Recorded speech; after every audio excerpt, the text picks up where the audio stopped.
Welcome to the Business Builder Way podcast, where we help business builders grow leadership skills and wisdom and stay grounded through hero stories.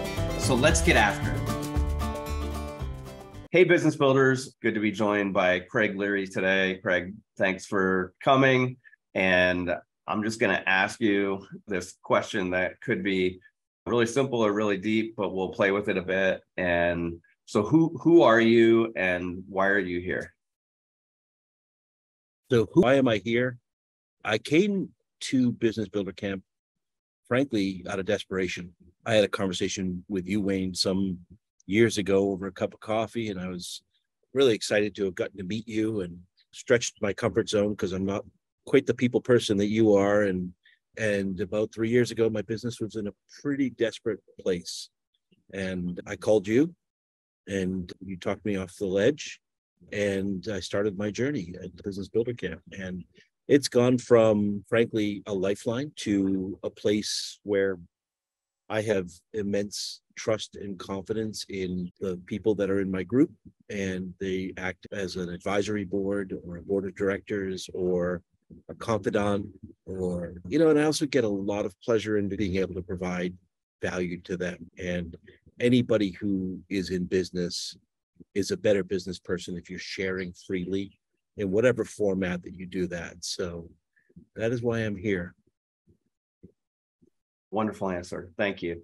And I am glad that I drove down to the Harrisburg area and had that cup of coffee with you and that you said yes. And it was only later that I knew that that was out of your comfort zone. And I remember what sparked my interest in you was we met on social media, and I really enjoyed how you talked about leadership and the care that I could feel coming through your posts about people and the joy you have as people grow and thrive and do well is what attracted me to you originally. And that's carried through in the group and how you tell us stories about Home Pros of Central PA and the work you're doing there. And as you said, with how you enjoy pouring into other people within the group too. Yeah, servant leadership has been something that I've sort of been passionate about or drawn to before I think there was even a term for it. And I have realized that it's a practice and it's easier to do when you're not part of a big company. But, it's a hard thing to put people over numbers sometimes. And so it's an ongoing practice, but I'm able to practice at a much higher level in my own business than I was when I was working with these big corporations. I'll circle back to people before numbers, but people that are joining business builders and getting to know everybody do like to know some of the kind of the facts and logistics and who you are. So, there's the deeper who you are, but then tell us a little bit about your business and the journey of buying that business and where you're at now and how many people and whatever comes to mind. But some of those things that are sort of like factoids are helpful. Yeah, sure thing. So I have been kicking around the home remodeling, home improvement industry for over 30 years. And I've worked for some of frankly, the best companies in the country. And only recently did I realize I was getting burnt out. My last two assignments or roles, I didn't know until after that I was burnt out. But along that journey, I made a decision 5 years ago to open up my own business. I actually found a small company that had been in business about 30 years that I thought I could build off of and purchase that company. In fact, we just made the last payment on it, so it's officially ours. And in that time, we went from $500,000 to this year, we're on pace to do $8.5 million in revenue. We went from 1 employee to 56 employees today, and we've built out a leadership team that I think is incredibly strong, that allows me to focus on my role as the visionary and to support them, but not necessarily do the work for them. And it's been quite a journey. And next year we'll hit the magic number of 10 million. And that's just a number unless you know that for us, it is what allows us to have the team that we have. So we knew that we were a little top heavy, and we knew we had to build to a certain revenue number to justify the overhead costs, but we're finally going to realize that next year. So it's pretty exciting. Great. And what you do, the work that the company does, what does the company specifically do? How many employees? What kind of a location do you have? Trucks, things like that. Yeah. So when we started, we would do anything that was related to home improvement, replacement windows, roofs. Would build a birdhouse if you wanted us to build a birdhouse. But we went a nice one. But we went through an evolution that we call the pumpkin plan, based on the book, where we realized what we could be good at, what we could build a process around, and we settled on kitchens, bathrooms, basements, and oddly decks, because there's a design element. And we really think of ourselves as a design build firm. In that time, we've built a fleet of 20 trucks. It's a constant challenge in our business because we are a young business, and every one of those 20 trucks is alone in my name. Right. And we still need 10 more trucks. We can, we could literally put 10 more trucks to work. We're currently just in central PA, and we've had several attempts to expand regionally and through acquisition primarily. And this past quarter, in our quarterly rocks meeting, we decided that we're going to get to 10 million in this space, in this footprint in central PA, and then do a regional expansion going into next year.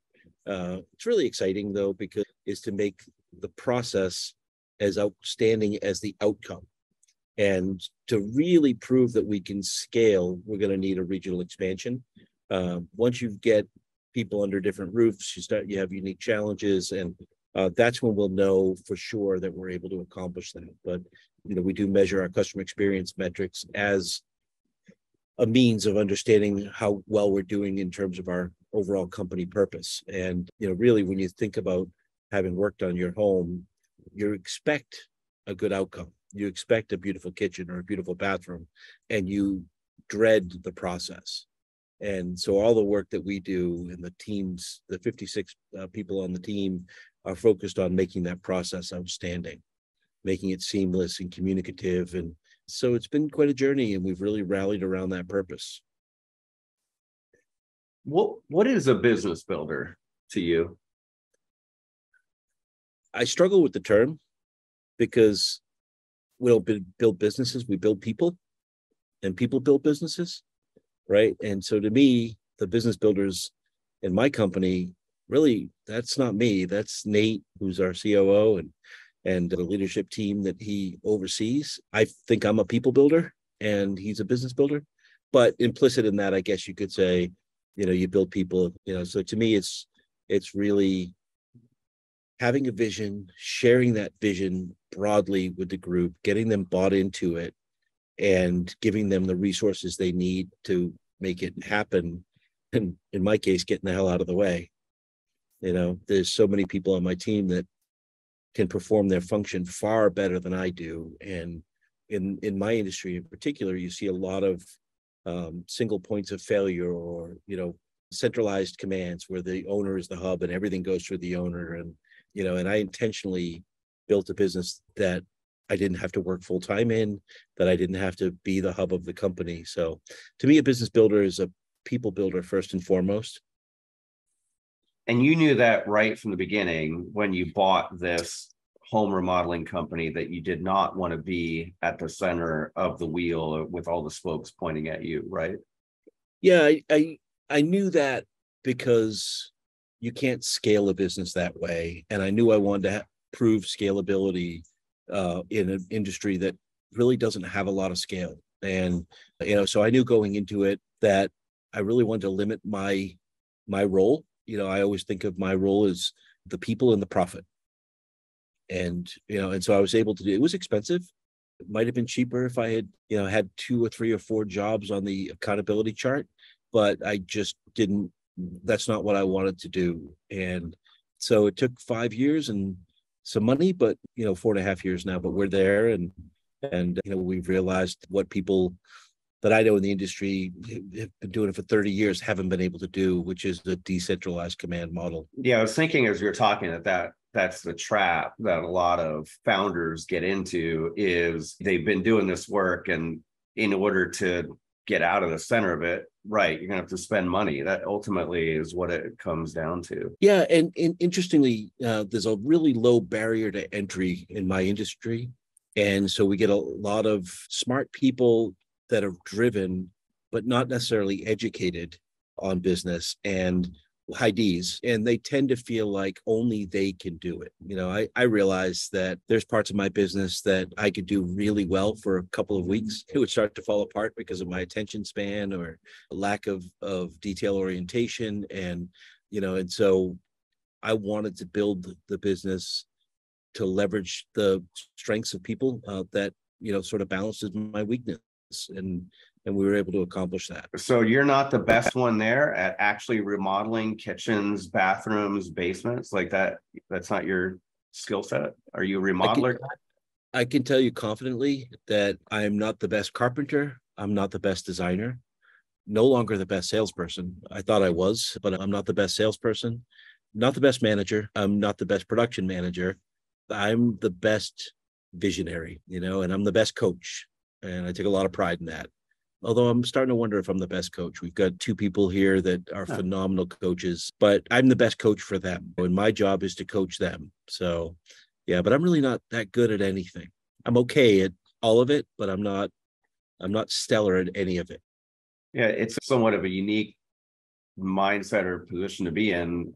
A lot of times, like me too, the E-Myth, the book talks about the technician and the leap from being a technician to be a true entrepreneur or business builder or whatever we might like to call it. And I'm the coach in my business, right? That does make it hard. And if I had been a remodeling person and was really good at that and went down your path, it does make it harder to maybe get out of that seat sometimes. Yeah. Well, and those two things are in conflict, right? So if I was a really good installer, really good kitchen designer, I would have a level of detail orientation that would probably mean I was risk averse and wouldn't have the fortitude to go out and get into debt and grow this business. And I was in a leadership meeting one time and I just sort of went around the horn and I said, where are we this time next year?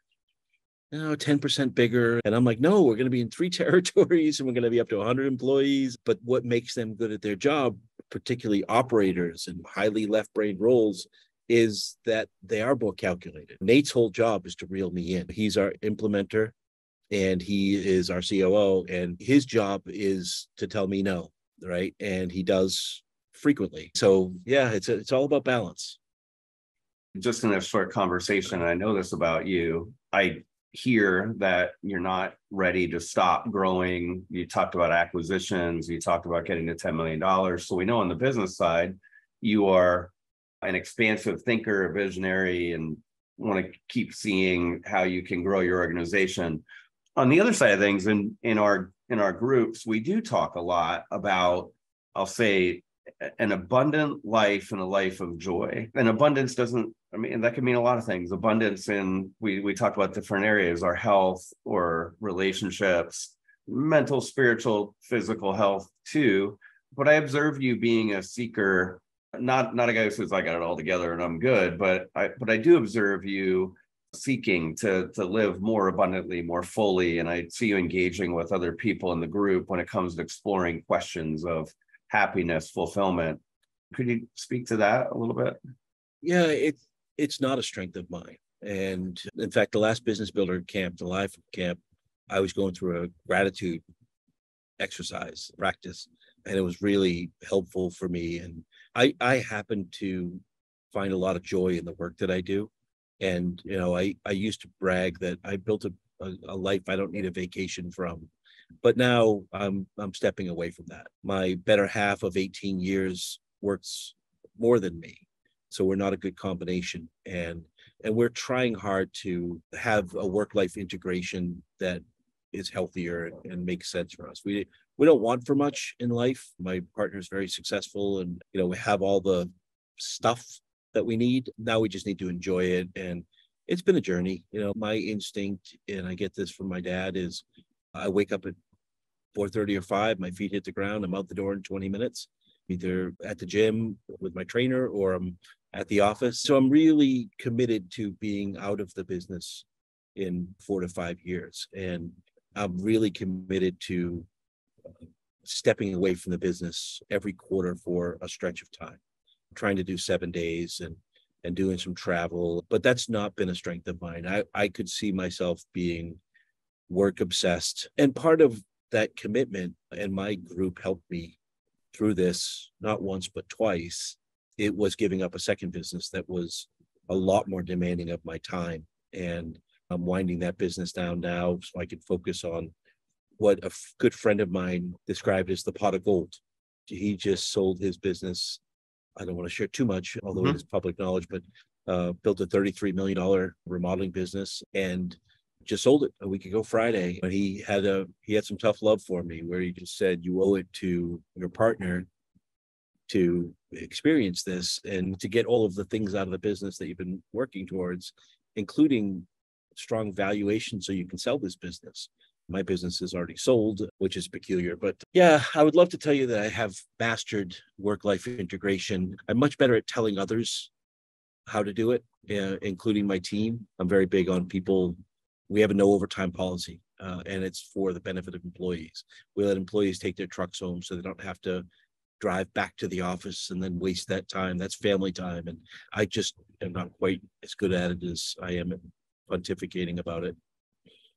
Well, the good about what you just said and what I wanted to bring to the surface is we talk about those things, right? Like we're all on the playing field and we're all working on what abundance means to us and how to integrate everything, and you're part of that. So there is no I suck at it or I'm great at it. We're on the field playing and exploring those things together.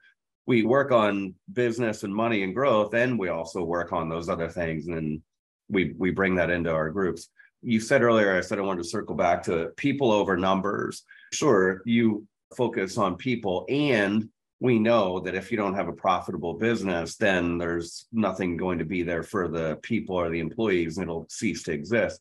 How do you as a CEO look at numbers? How do you look at profit and loss projections? That's something that a lot of time entrepreneurs struggle with, how to look at those things. Yeah, it's been a journey for me, but I can tell you now that we have the right KPI and we have the right financial reporting that we can action both of those. When I think about it, though, probably one of my biggest learnings early in my career is most managers and CEOs look at a problem and they go right to the people. And my experience has been the large majority of the time, I would say maybe as much as 80% of the time, it's a process issue, right? And so the way we think about it is the numbers tell us a story, but we root cause, because we always say, okay, let's look at the process. It's the process designed to give us the throughput or the outcome that we desire. And if we can say definitively yes, then we look at the person. Is it a compliance issue, or is it a skill or capacity issue, that type of thing? And we have a mindset in our company that we always look at process first, and we speak with data, and we have good data. We're also an EOS company, so the data is very visible. Every department has a scorecard that's completed every week with the key metrics that we need to know to ensure that that department is functioning properly. We have a process for discussing the areas that we call it IDS, identify, discuss, solve, the areas that aren't performing well. And out of there, we have action items to solve it. But that's all an interactive process. It's not happening to people, it's happening through them. They're involved in these discussions. They're involved in the solutions. They're self-reporting the numbers so they know. Good. That's a great distinction. Process before people. Because sure, I think the natural inclination is this person isn't doing their job. It's their fault. And we better look deeper before we do that. So thanks for that. Two more questions as we just kind of wrap up. One is for people who are joining our Business Builders program, or anybody who is joining a mastermind group and you've experienced with other peer groups, you've been a member, you've been a leader, so I think you have particular authority in this area. What advice would you give to somebody joining our program? And our program is, you're in a group of 7 business owners right now. So you've got your small group that meets, and then we have a larger community of, as we record this, it's 22 people, and they sometimes get together in an all camp Zoom call that we do, and we have our live events 3 times a year. So any advice for somebody? How do they plug into a group like this? How do we use a group like this? How do they make sure they get the most benefit out of it? Yeah, it's a great question. I've been in some groups where I never acquired the level of trust that I have in the group that I have with Business Builder Camp. And one reason was there were just too many people. There were 15 people in my mastermind group. That's too many. The other is that the facilitator really was more of a problem solver, and the answers were all coming from that person, not the team. And I would say for Business Builder Camp in particular, it's trust the process, trust the facilitators, share freely, know that what you share is in confidence and that people have your best interest at heart. And I have total confidence in my group. I hear frequently from, in fact, my 11 o'clock call is with a member of my group. I reached out yesterday and said, you have 10 minutes. I'm not sure what we're talking about, but I don't care. I'm just excited to talk to them. Embrace it. Don't be guarded. Share freely. Be a good listener. Share your ideas, whether you think they're bad or not, because many a bad idea has solved a lot of problems for people. And just really trust the process. It is a lonely, lonely life being an entrepreneur. And if you're like most people, you go home and you talk to your spouse about it, and that doesn't always have a happy ending because they want to solve your problems and maybe you don't want them solved. You just want to be heard, or they get defensive about your business. Embrace the environment to speak freely and know that these people genuinely have your best interest at heart. I love that you're talking to somebody else today.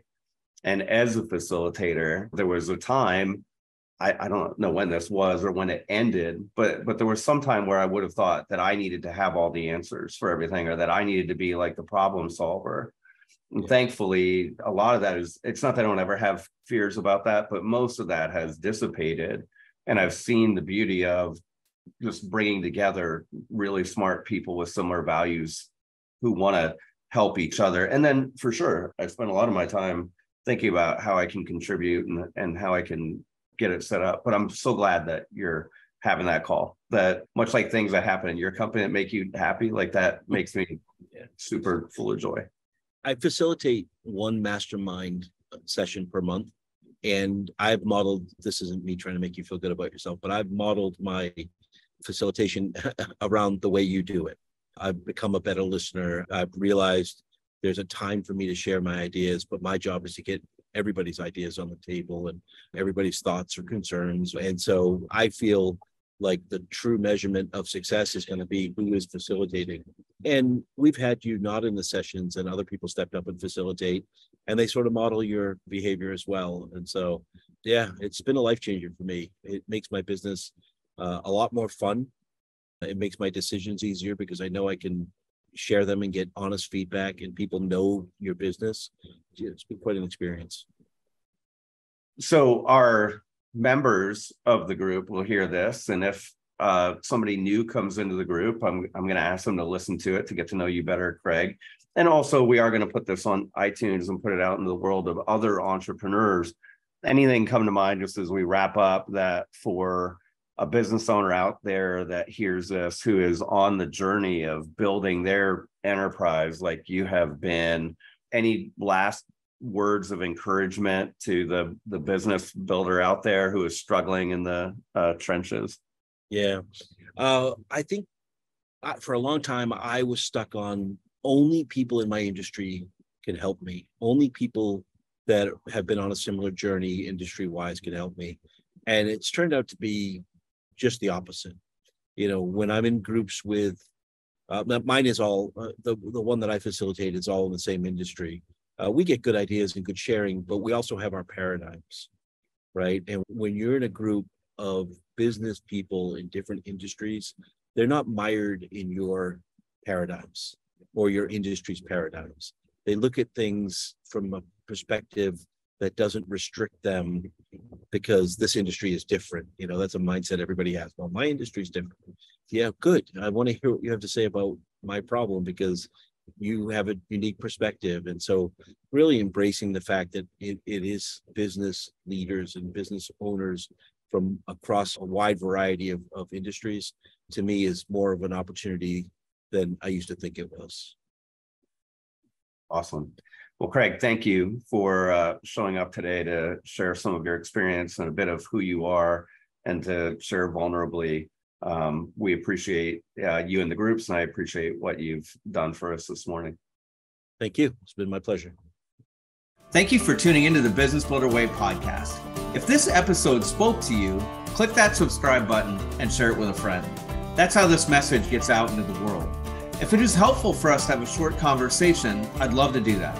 Send me an email at wayne@businessbuildercamp.com.